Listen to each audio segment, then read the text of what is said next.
voulais ce matin vous saluer toutes et tous dans le précieux et merveilleux nom de notre Seigneur et Sauveur Jésus-Christ. Que sa paix, qui surpasse toute intelligence, garde nos cœurs et nos pensées en lui. Que le Seigneur bénisse ces instants et cette retraite, je peux dire retraite spirituelle des jeunes. Que Dieu même ouvre notre esprit pour que nous puissions comprendre les merveilles de sa loi. Que le Seigneur nous bénisse. Amen. Alléluia. Donc, le thème que nous voulons aborder ce matin, le thème central de ce camp, c'est levons-nous et bâtissons. Je voulais ce matin, dans mon intervention,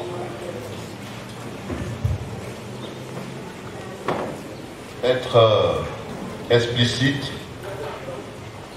Mon intervention ce matin se veut d'abord contextuelle et événementielle. C'est-à-dire entrer dans le livre lui-même pour en faire ressortir les vérités principales. Donc le livre de Néhémie, dont le nom signifie l'Éternel a consolé. D'où est tiré ce thème et celui d'Esdras. L'Éternel est mon secours ne constituait qu'un seul livre, un seul volume au départ. Ces deux figures dominantes dans ce livre, à savoir Néhémie et Esdras, nous relatent l'histoire du peuple d'Israël.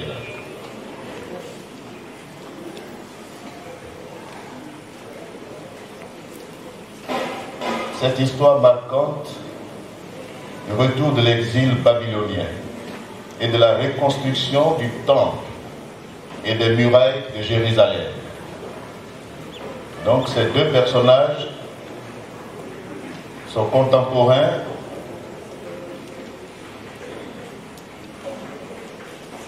conformément aux avertissements que Dieu a donnés à son peuple par le prophète Jérémie.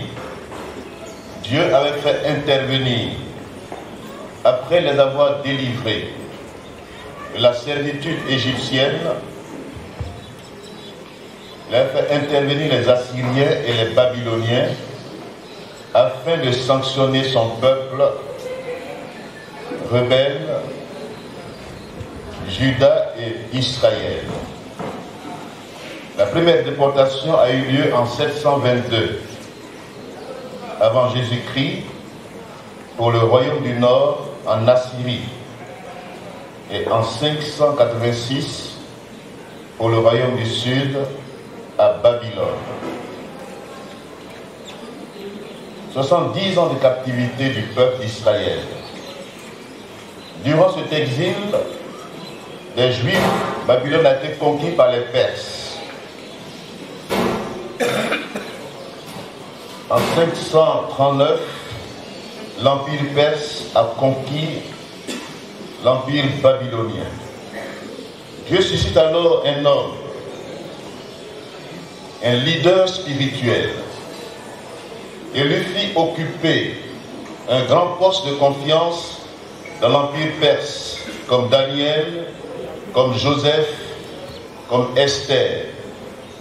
Néhémie a donc dû profiter de sa position pour influencer les décisions de la cour dans le royaume perse. Dieu l'a utilisé pour diriger la reconstruction des murailles de Jérusalem. Tout comme Zorobabel et Josué avaient dirigé les premiers contingents de retour de l'exil dans le livre d'Esdras qui s'ouvre avec le décret du roi Cyrus. On dit qui donc est du peuple de Dieu? Dans Esdras chapitre 1, verset 1 à 16, verset 1 à 6. Qui donc est du peuple de Dieu qu'il retourne? Dieu parle à un roi païen parce que le temps de la prophétie, il y a un temps où la prophétie sonne, il y a un autre temps où la prophétie se réalise. Et Dieu peut utiliser qui il veut pour la réalisation de sa prophétie. Donc, le roi Cyrus ordonne le retour des Juifs. premier contingent Zorobabel, Josué, retourne à Jérusalem pour la reconstruction du temple. Néhémie, lui, fait partie des contingents suivants. Après qu'il ait reçu les informations exactes sur l'état des lieux de la vieille cité qui était avec, par l'intermédiaire de ses frères, du nom de Hanani, Néhémie reçoit des informations sur la vieille ville et ses habitants. Les conditions dégradantes et humiliantes vont interpeller ce leader patriotique, rempli de l'amour profond pour son peuple et pour Dieu.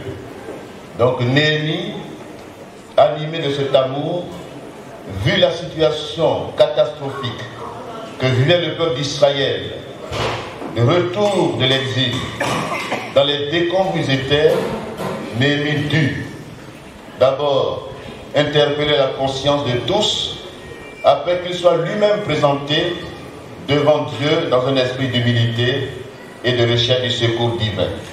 Aussi, après une analyse profonde et une considération de l'ampleur de la tâche, il dit, voyez, le malheureux état où nous sommes, Jérusalem est détruite et ses portes sont consumées par le feu. Venez, rebâtissons la muraille de Jérusalem et nous ne serons plus dans l'opprobre. Il dit ensuite,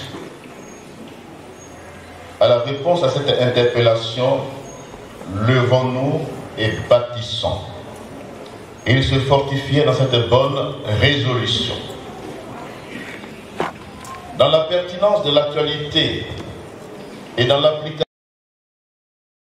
du peuple de la nouvelle alliance, le peuple de Dieu que nous sommes, nous nous permettrons de faire cette reformulation du terme. Réveillons-nous et rebâtissons. Nous parlerons dans un premier temps du lien entre réveil et reconstruction. Ensuite, nous présenterons les qualités requises aux bâtisseurs. Enfin, nous révélerons quelques oppositions liées à cette entreprise.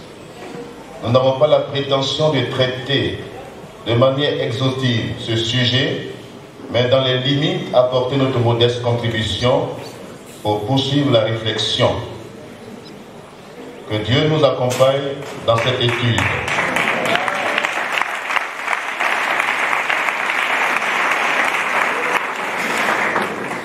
Avant tout, définissons les concepts clés de ce terme. Se lever ou se réveiller, bâtir ou rebâtir. Selon le petit dictionnaire, selon le dictionnaire Le Petit Robert, le réveil ou le fait de se réveiller, la signification que le dictionnaire donne, c'est le passage du sommeil à l'état de veille, cessation du coma, de l'anesthésie, le réveil du malade, le réveil d'hypnose, le fait de reprendre une activité après une interruption, d'où résurrection, retour à une action concrète, revenir à la réalité après un beau rêve. Se réveiller, c'est passer à l'action. C'est sortir de la léthargie, de sa torpeur, c'est être galvanisé, être stimulé, être ranimé, être ravivé. Le mot bâtir, c'est construire, édifier, élever, ériger, fonder, établir. Et rebâtir, c'est bâtir à nouveau ce qui a été détruit. C'est-à-dire réédifier, relever, refaire, reconstruire ce qui est tombé en ruine. Ce qui a été démoli, rasé, renversé. Levons-nous et bâtissons est un appel à une prise de conscience individuelle et collective. Appel à la reprise des activités interrompues. Appel à un mouvement collectif et volontaire. C'est le passage d'un état second à la réalité objective. C'est un appel au mouvement, à l'action, à l'agir face à une situation. C'est le fait de se réveiller pour reconstruire. Lié entre réveil et reconstruction. Réveil et reconstruction vont de pair. Avant tout réveil, il faut d'abord un état chaotique. Un état de léthargie, un état de défaite. Les constats de l'état des murailles de Jérusalem, c'est les ruines. Néhémie constate l'état des lieux, c'est la désolation, c'est l'opprobre, c'est la honte. Il existe des ruines à plusieurs niveaux et dans plusieurs domaines. Ruines sur le plan éthique, moral et spirituel. Le constat amer que fit Néhémie, voyez le malheureux état dans lequel nous sommes, les murailles de Jérusalem sont en ruine. Ces portes sont consumées par le feu. Ces paroles font écho dans le contexte actuel de notre société. Le monde aujourd'hui va à la dérive. Nous vivons dans un monde où quand vous êtes immoral, on vous approuve. On légalise des choses contre nature par des alliances illicites. La violence, la drogue et la sexualité mal orientée sont aujourd'hui le mode de vie de notre génération. Une génération, comme le dit la Bible, adultère et pécheresse. Un monde qui vit des relations de dominant à dominé. La seule valeur qui existe aujourd'hui et qui donne de la considération, c'est d'avoir les moyens financiers. Peu importe les sources de provenance, pourvu que la fin justifie les moyens. La vie humaine n'est plus considérée. C'est une véritable ruine sur le plan moral et éthique. C'est un chaos qui se généralise dans notre société actuelle. L'Église, qui devrait influencer de manière positive ce monde, traverse aussi ces mêmes ruines. Sur le plan spirituel, la crainte de Dieu a tendance à disparaître. Le tout est permis prend le pas sur « je ne me laisserai asservir par quoi que ce soit ». Les crises à répétition que traversent nos communautés sur le plan local, régional, sur le plan national, l'affaiblissent dans son témoignage. La haine, la traîtrise prennent le pas sur l'amour. Ce commandement que Christ a laissé à son Église, aimez-vous les uns les autres. Comme l'iniquité s'accroît, l'amour du plus grand nombre se refroidit. C'est un effondrement des valeurs spirituelles, des valeurs morales, d'intégrité, de justice, de sainteté, de piété. Aussi effondrement sur le plan doctrinal, au détriment des doctrines, c'est-à-dire les doctrines erronées prennent le pas sur la saine doctrine. Ce que Jésus a enseigné, ce que les apôtres ont vécu et enseigné n'est plus la norme pour chacun, pour chaque croyant. La théologie libérale, plusieurs doctrines, du tout est permis aujourd'hui, qui encourage le libertinage et qui renonce à la notion de la vraie liberté qui a ses exigences. Les doctrines des démons pilulent partout aujourd'hui. Donc c'est une ruine sur le plan éthique, moral et spirituel. Ruine sur le plan social. Une société de surconsommation. Achetez, vendez, jetez, réachetez, revendez, rejetez. Quand tout près de vous, d'autres vivent de la mendicité, meurent de faim, la cherté de la vie, le chômage entraîne nos sociétés à privilégier la recherche du gain facile, la corruption, la gabegie, les injustices sociales liées au rattrapage et autres. C'est une ruine sociale. Et cela entraîne la population la plus vulnérable à s'installer souvent dans le contexte social, les bidonvilles, dans les grandes agglomérations, parce que les populations manquent du nécessaire et sont obligées de vivre dans des conditions désagréables. C'est une ruine sur le plan social. Ruine sur le plan matériel et financier. Le manque d'initiative dans la création d'emplois et de l'auto-emploi pour freiner le taux de chômage entraîne une ruine sur le plan matériel et financier. La dépendance matérielle et financière extérieure ruine nos économies locales.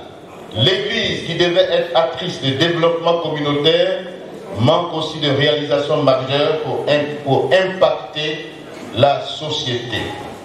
L'Église devait être pourvoyeuse d'emplois par des entreprises qu'elle crée.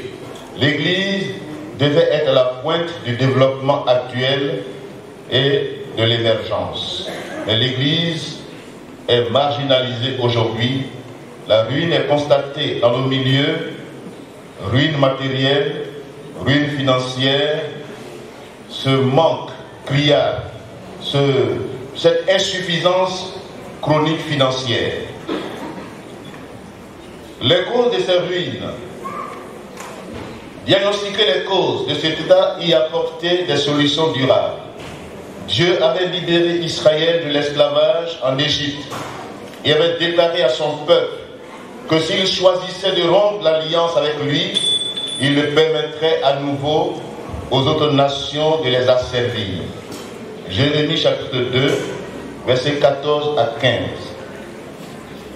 Première cause, rupture de l'alliance. La première cause à toute ruine, tant pour le peuple de Dieu, de l'ancienne alliance, comme pour le peuple de Dieu de la nouvelle alliance, dans les temps où nous vivons, c'est la rupture de l'alliance. Toute alliance est sacrée et ne peut être rompue au risque d'encourir les conséquences désastreuses. Toute alliance se contracte entre deux parties sur la base de la fidélité mutuelle. L'alliance est donc inviolable. Elle comporte des bénéfices pour chaque partie. À savoir, ce qui appartient à l'un appartient à l'autre. Ce qui appartient à mon Père m'appartient. Alléluia. Ce qui appartient à Dieu appartient à son peuple. Et en cas d'attaque de la part des ennemis, le plus fort va au secours du plus faible. Mais quand une partie est infidèle, elle s'expose à la destruction, à la ruine. Dans le cas d'espèce, Israël a rompu l'alliance avec Dieu, le Dieu qui les a délivrés de l'Égypte. Ils se sont rebellés. Non seulement ils ont rompu l'alliance, mais ils se sont rebellés contre l'autorité suprême. Ils ont résisté à Dieu. Ils ont désobéi. Ils se sont livrés à l'idolâtrie. 1 Samuel 15, verset 22. La rébellion et la résistance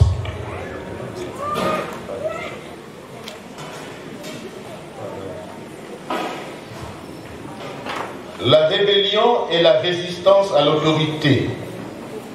Dieu étant l'autorité suprême, lui résister attire sur nos vies des ruines. Aussi, Dieu a institué toute autorité, qu'elle soit civile, ecclésiastique ou familiale. Celui qui résiste à l'autorité résiste à l'ordre que Dieu a établi. Amen.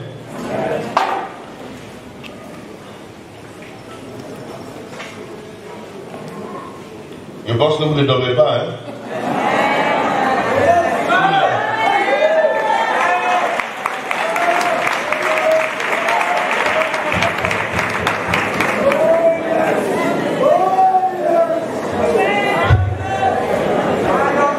Dieu a institué l'autorité. Toute autorité, qu'elle soit civile, qu'elle soit ecclésiastique ou familiale, est une institution divine. Et celui qui résiste à l'autorité résiste à l'ordre que Dieu a établi. D'où la soumission à l'autorité est une exigence divine. Alléluia. Romains chapitre 13, versets 1 à 7. L'une des causes des ruines également, c'est l'incrédulité.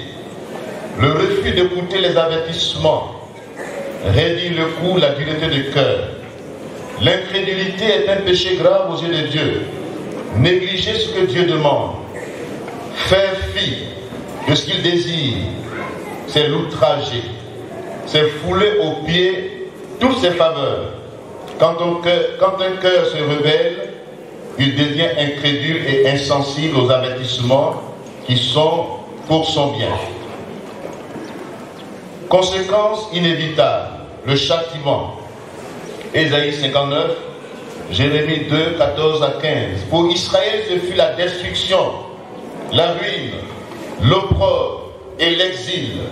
Aussi pour notre monde actuel, c'est les mêmes conséquences. Aujourd'hui, c'est la terreur dans le monde, la violence dans le monde. Dieu est rejeté de la société. La notion de Dieu est combattue. On fait tous les efforts pour exclure Dieu de notre société par des mots tels que la laïcité.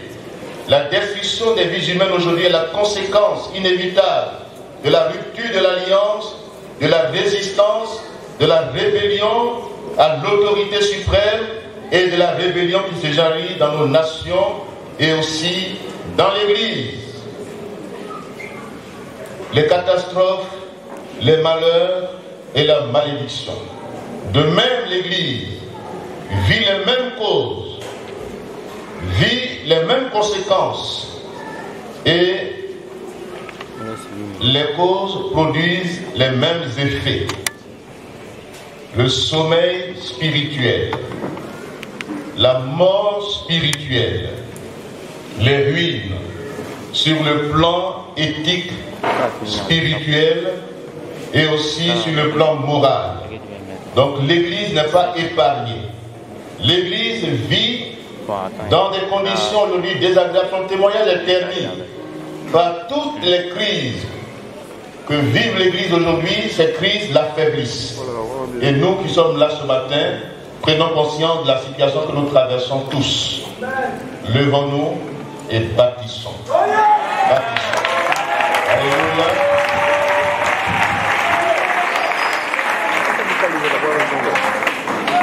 La solution proposée, c'est le réveil. C'est se lever. D'abord sur le plan spirituel, dans tous les domaines. Parce que Dieu veut que nous prospérions à tous égards. Donc Dieu, le salut que Dieu nous offre est un salut complet, qui touche d'abord toutes les dimensions de l'être. Notre esprit, notre âme et notre corps. L'évangile est holistique. L'évangile s'occupe de l'homme tout entier. Donc la solution que Dieu préconise, c'est le réveil. Éphésiens chapitre 5, versets 8 à 21. Vous m'excusez, je devais lire ces textes-là, mais je n'ai pas la place pour lire. Donc, vous notez ces passages-là pour les lire quand vous serez seul quelque part. Tout réveil est précédé, comme je l'ai dit tout à l'heure, d'une situation de faillite et d'échec. La prise de conscience de l'état chaotique permet la conviction du péché sous l'impulsion du Saint-Esprit et crée la tristesse selon Dieu et le désir de changement. D'où l'appel à la repentance. Joël chapitre 1, verset 13 à 20. Joël chapitre 2, verset 12 à 17. Néhémie chapitre 1, verset 7. Il nous faut nous repentir de notre médiocrité spirituelle, de notre incrédulité, de la désobéissance à l'ordre du Seigneur, de nos infidélités, de notre orgueil. Il y a trois pas importants dans la repentance. D'abord, la prise de conscience, la tristesse selon Dieu. Ésaïe 1, verset 18 à 20. Ensuite, la confession précise de tout péché, et cela devant témoin, pour ne plus que l'ennemi nous accuse. Et enfin, haïr le péché, s'en détourner. Il nous faut une réelle repentance. D'abord, sur le plan spirituel, quand l'alliance est rétablie entre nous et Dieu, les choses matérielles suivent. Alléluia. Donc j'aimerais vous interpeller en tant que jeunes gens. Je suis jeune comme vous. Le refus de vieillir.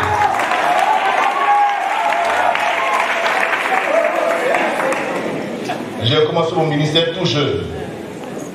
à 20 ans. Et c'est dans cette ville que j'ai commencé. C'est dans cette ville que j'ai eu à faire mes premiers pas dans le ministère. Et Dieu m'a gardé. Dieu qui m'a appelé m'a protégé. Alléluia. J'ai vécu dans cette ville et je suis resté fidèle au Seigneur. Malgré les attaques. Certes, on a des faiblesses, on a des insuffisances, on a des incapacités, mais la force de Dieu nous suffit. Nos faiblesses même, nos insuffisances et nos incapacités deviendront des opportunités entre les mains de Dieu pour faire manifester sa gloire. Alléluia.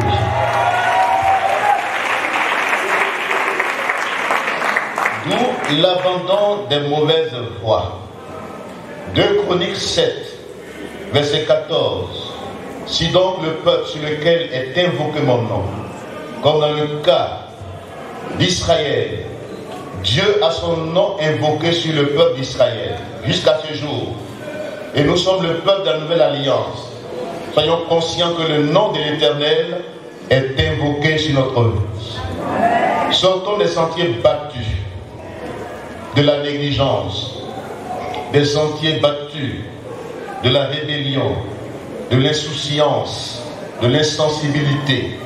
Changeons de mentalité aujourd'hui. Recevons la nature divine aujourd'hui. Devenons de nouvelles créatures. Si donc quelqu'un est en Christ, il est une nouvelle création. Alléluia. Les choses anciennes doivent passer complètement. C'est ça devenir enfant de Dieu. Quand tu es né de nouveau, c'est une nouvelle création. Dieu te recrée. Là où il y a le chaos, la désolation, Dieu apporte une nouvelle existence. Une nouvelle vie naît. Qu'est-ce qui est important dans la nouvelle naissance? Christ vient dans ton cœur, il te donne ses pensées. Il change ta mentalité et tu deviens une nouvelle personne. Qu'au sortir de ce camp, que tombe tout ce qui n'est pas la gloire de Dieu. Que tombe dans ta vie tout ce qui est ébranlable soit ébranlé. Et que l'inébranlable demeure dans ta vie. Alléluia. Alléluia. Ce dont nous avons besoin aujourd'hui, c'est d'un changement radical qu'il s'agit. C'est un passage d'un camp à un autre. Qu'il y ait un autrefois dans ta vie et un maintenant. Autrefois, j'étais ceci, j'étais cela. Mais aujourd'hui, je suis une nouvelle personne. Ma vie a changé. Alléluia. Les jeunes, vous pouvez changer. Vous n'êtes pas obligé d'être à la mode, de suivre les modes. Vous n'êtes pas obligé d'être des suivistes. Non, vous êtes des leaders. Un leader, c'est un meneur. Ce n'est pas un suiveur. Alléluia. Donc, abandonnez tout ce qui vous dénature. Tout ce qui vous fait perdre votre vraie identité. En l'homme, il y a 3 identités. Il y a l'identité que tu te vois, que tu vois en toi. Et souvent, cette identité te met dans le complexe d'infériorité ou de supériorité. Le moi. Pourtant, c'est une fausse identité. Moi, je. Quand tu te vois comme toi, comme tu penses, tu te vois comme tu veux être, tu vas développer une fausse identité. La deuxième fausse identité, c'est celle que les autres voient autour de toi. Si tu marches selon les dires des hommes, si tu cultives une identité empruntée des hommes, tu deviendras un imitateur. Tu ne seras pas toi-même, tu ne seras pas ce que Dieu veut que tu sois. Vous voyez, Dieu a des projets de bonheur pour chacune de nos vies. Et Satan a des projets pour nous arrêter, pour nous empêcher. Et quand Dieu donne une révélation sur ton avenir, Satan fait tout pour t'empêcher d'y entrer. C'est pourquoi dans ta vraie identité, celle qui peut te transformer totalement, vois-toi comme Dieu te voit. Dieu te voit d'une autre manière. Alléluia. Ce qui a changé ma vie, c'est quand j'ai commencé à me voir comme Dieu me voit. Si tu écoutes ce que les gens disent de toi, si tu écoutes ce que tu dis toi-même de toi, tu seras incapable, tu ne pourras pas faire des progrès. Mais quand tu commences à te voir comme Dieu te voit, quand tu commences à expérimenter la pensée de Dieu pour ta vie, il te dit mon fils. Souvent Dieu ne regarde pas aux petits détails que les hommes regardent. Amen. Dieu regarde ton avenir. Dieu regarde le but final. Amen. Mais Satan veut t'empêcher d'atteindre le but de Dieu. Les hommes peuvent t'empêcher d'atteindre le but de Dieu. J'aimerais te dire, si on ne te calcule pas, sois heureux. Dieu te calcule. Alléluia. Alléluia. Commence à te voir à ce camp comme Dieu te voit. Dieu voit ton avenir. Il sait ce que tu seras demain. Et il te dit, mon fils, aujourd'hui, mets ta vie en règle avec moi totalement. Pour que tu vois se réaliser les projets de Dieu dans ta vie. Tu es un jeune homme, tu es une jeune fille, tu as un avenir glorieux. Tu as un avenir glorieux. Demain sera meilleur pour toi. Alléluia. Même si aujourd'hui tu constates que tu ne vois rien de meilleur, mais c'est comme ça. Dieu, même quand tu donnes une vision d'un avenir meilleur, il y a des vallées que tu traverses. Mais les vallées ne doivent pas t'arrêter. Dieu veut élever notre jeunesse. Cette jeunesse a un potentiel merveilleux. Et Dieu veut voir en chacun de vous un potentiel merveilleux. Alléluia. Les leaders d'aujourd'hui. Ce n'est pas demain, c'est aujourd'hui. Dans le monde aujourd'hui, c'est les jeunes qui font la loi. C'est eux qui sont acteurs de développement. Ils ont les meilleurs diplômes.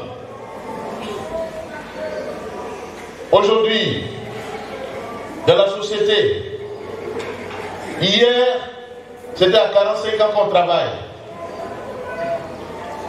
Les fonctionnaires hier dans nos églises aussi, c'était les instituteurs, seulement.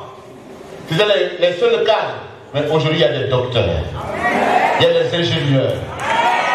Il y a des gens aussi qui vont occuper des postes de responsabilité comme Néhémie dans ce pays. Il y a des ministres à vous. Voyez-vous comme Dieu vous voit. Alléluia. Retournons tous à l'Éternel.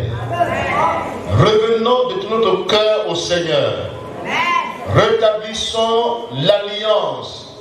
Renouvelons notre engagement envers Dieu. Le péché qui a causé la rupture, que chacun ait la haine du péché dans sa vie. Alléluia. Voyez-vous, Satan peut te détruire. Il peut avoir la ruine dans ta vie sur le plan spirituel, mais Dieu peut te reconstruire. Dieu peut te reconstruire. Retourne à l'Éternel. Dieu peut réparer tout ce qui a été gâté. Dieu peut faire de toi une nouvelle personne. Amen. Sépare-toi d'avec tout ce qui est anormal. Tout ce qui a causé la ruine dans ta vie. Tout ce qui a causé la ruine dans ta famille. Qu'elle soit spirituelle ou biologique. Tout ce qui a causé la ruine dans nos sociétés. Si les jeunes reviennent au Seigneur, s'ils acceptent les alliances selon Dieu, ils auront des mariages bénis. Alléluia. Nous disons non au mariage contre nature. Nous disons non aux alliances illicites. Nous demeurons fermes dans la parole de Dieu. Nous disons non à tout ce qui n'est pas la gloire de Dieu. Dans l'église, aux fausses doctrines, aux doctrines de libertinage, au divorce. Nous disons non à ces choses. Nous disons non à ces choses. Dites-nous avec moi. Nous disons non à ces choses. Alléluia. C'est vous les jeunes qui devez vous lever pour dire non. Non au péché. Non aux alliances contre nature. Non au divorce. Non au désordre. Non à la division. Alléluia. Oui à Jésus-Christ. Oui à l'alliance avec Dieu. Alléluia. Alléluia. Aujourd'hui, revenons à l'Éternel de tout notre cœur. Que notre cœur soit tout entier à lui. Qu'il soit la priorité des priorités dans notre vie. Le réveil spirituel doit être notre état normal. Pas le sommeil, pas la mort spirituelle, pas le désordre, pas le chaos. Soyons des patriotes spirituels. Ne nous acclimatons pas aux situations anormales. Il y a des personnes qui sont dans une situation anormale et puis qui s'y plaisent. À Jérusalem, les chefs religieux qui devaient avoir un esprit contrit et se révolter contre cette situation, ils acceptaient la situation. Jusqu'à ce que l'ennemi vienne pour les interpeller de l'état dans lequel ils sont. Il dit, mes frères et sœurs, voyez l'état lamentable où nous sommes. Jérusalem est en ruine. Aujourd'hui, sois interpellé en tant que jeune dans l'église qui t'a vu naître. Cette église qui traverse des moments difficiles. Cette église qui a besoin de toi pour la relever. Cette église qui a besoin de ton apport. En tant que jeune homme, jeune fille, dans les derniers temps, comme le dit le prophète Joël, que les jeunes gens aient une vision qui honore le Seigneur. Que les jeunes gens soient réveillés. Alléluia. Levons-nous et bâtissons. Quand nous analysons les causes et que nous retournons tous à l'Éternel, Dieu nous est favorable. Le réveil, c'est quand on est conscient de notre besoin spirituel et qu'on désire changer et progresser. Le réveil, enfin, c'est quand on est conscient des temps dans lesquels nous vivons, qui sont les derniers, et qu'on veuille mettre sa vie en règle avec Dieu pour ne pas être surpris par le retour de Christ. Amen. Prépare-toi chaque jour à la rencontre de ton Dieu. Sois éveillé. Sois éveillé comme des vierges sages. Dans la parabole des vierges sages, sois du côté des sages. Des gens qui ont le discernement des temps. Les gens qui sont conscients de l'état où ils sont. Et des gens qui aspirent chaque jour à retourner à l'Éternel. Quand Dieu apporte le réveil, il apporte la reconstruction. Alléluia. Quand Dieu nous visite, il met les choses en place. Dans Ésaïe 58, verset 12, il dit, les siens rebâtiront sur d'anciennes ruines. Qui sont ceux-là? C'est vous. Dis à ton frère, c'est toi. C'est toi qui dois rebâtir. Sur d'anciennes ruines. Donc vous êtes aujourd'hui ce peuple qui doit rebâtir avec une mentalité nouvelle, avec Dieu. Parce que si Dieu ne bâtit avec nous, c'est en vain. Reconstruction individuelle. Matthieu chapitre 7, versets 24 à 27. Dans la parabole des deux constructions, comme dans la parabole des vierges, Dieu nous interpelle sur les deux réalités existantes parmi le peuple de Dieu. L'apôtre Paul s'en fait l'écho dans 2 Timothée 2, versets 19 à 23. Il dit, dans une grande maison, il y a des vases d'honneur qui sont utiles. Et si quelqu'un invoque le nom du Seigneur, qui s'éloigne de l'iniquité. Alléluia. Donc, nous devons comprendre cette réalité aujourd'hui et rebâtir avec Dieu sur le roc, la personne du Christ, la pierre de l'angle, les deux pierres de touche, comme je l'ai dit tout à l'heure,